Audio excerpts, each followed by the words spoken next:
I wonder if we have ever asked ourselves what education means. Why do we go to school? Why do we learn various subjects?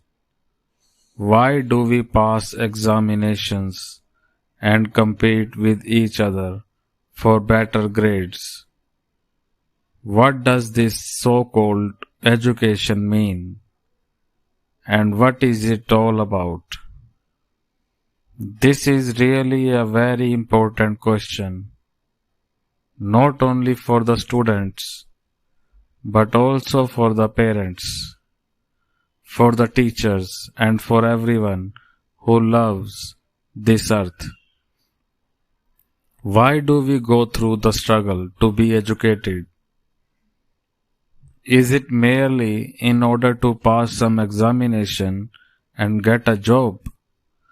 Or is it the function of education to prepare us while we are young to understand the whole process of life? Having a job and earning one's livelihood is necessary. But is that all? Are we being educated only for that? Surely, life is not merely a job, an occupation. Life is something extraordinarily wide and profound. It is a great mystery, a vast realm in which we function as human beings. If we merely prepare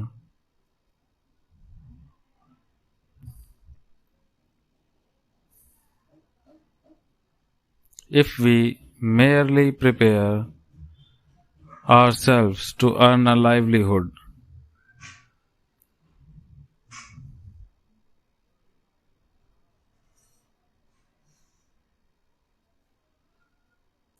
we shall miss the whole point of life. And to understand life is much more important than merely to prepare for examination and become very proficient in mathematics, physics, or what you will. So whether we are teachers or students, is it not important to ask ourselves why we are educating or being educated? And what does life mean? Is not life an extraordinary thing? The bird, the flowers, the flourishing trees, the heavens, the stars, the rivers, and the fish therein. All this is life.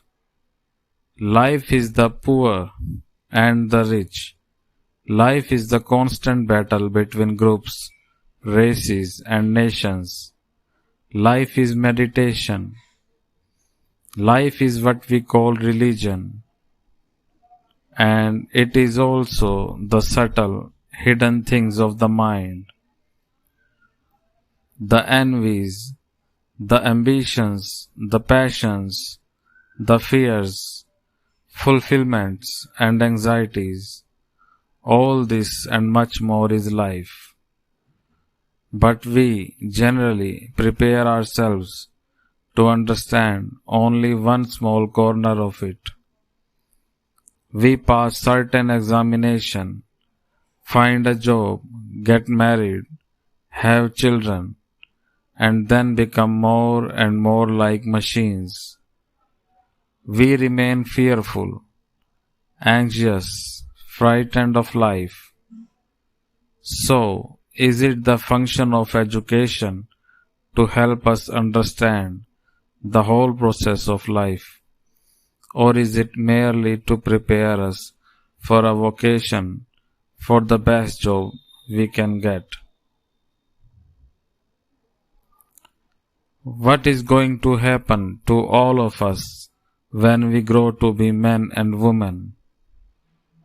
Have you ever asked yourself what you are going to do when you grow up? In all likelihood, you will get married, And before you know where you are, you will be mothers and fathers. And you will then be tied to a job or to the kitchen in which you will gradually wither away. Is that all that your life is going to be? Have you ever asked yourself this question? Should you not ask it? If your family is wealthy, you may have a fairly good position already assured. Your father may give you a comfortable job, or you may get richly married. Your father may give you a comfortable job, or you may get richly married. But there also you will decay, deteriorate. Do you see? Surely education has no meaning unless it helps you to understand the vast expanse of life, with all its subtleties, with its extraordinary beauty, its sorrow and joys. You may earn degrees, you may have a series of letters after your name, and land a very good job. But then what? What is the point of it all if in the process your mind becomes dull, weary, stupid? So while you are young, must you not seek to find out what life is all about? And is it not the true function of education to cultivate in you the intelligence which will try to find the answer to all these problems? Do you know what intelligence is? It is the capacity, surely, to think freely, without fear, without a formula, so that you begin to discover for yourself what is real, what is true. But if you are frightened, you will never be intelligent. Any form of ambition, spiritual or mundane, breeds anxiety, fear. Therefore, ambition does not help to bring about a mind that is clear, simple, direct, and hence intelligent. You know, it is really very important while you are young to live in an environment in which there is no fear. Most of us, as we grow older, become frightened. We are afraid of living, afraid of losing a job, afraid of tradition, afraid of what the neighbors or what the wife or husband would say, afraid of death. Most of us have fear in one form or another. And where there is fear, there is no intelligence. And is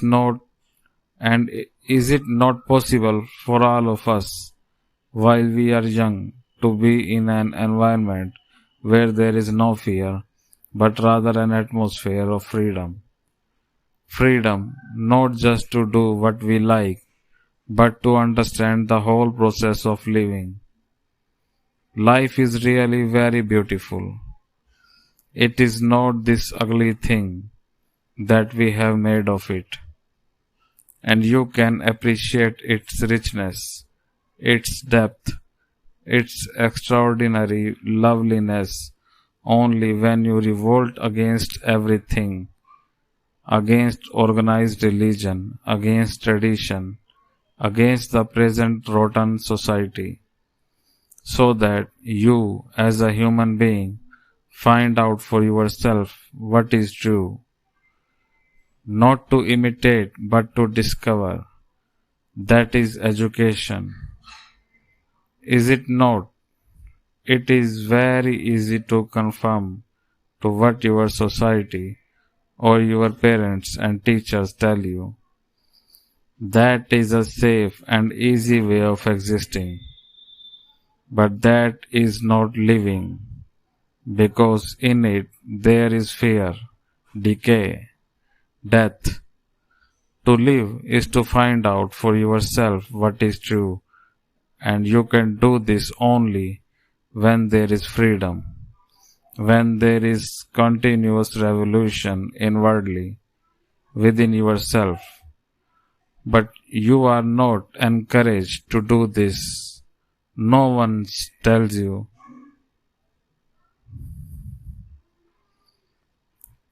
Question to find for yourself what God is. Because if you were to rebel, you would become a danger to all that is false. Your parents and society want you to live safely, and you also want to live safely. Living safely generally means living in imitation and therefore in fear. Surely the function of education is to help each one of us to live freely and without fear, is it not? And to create an atmosphere in which there is no fear requires a great deal of thinking on your part as well as on the part of the teacher and educator. Do you know what this means?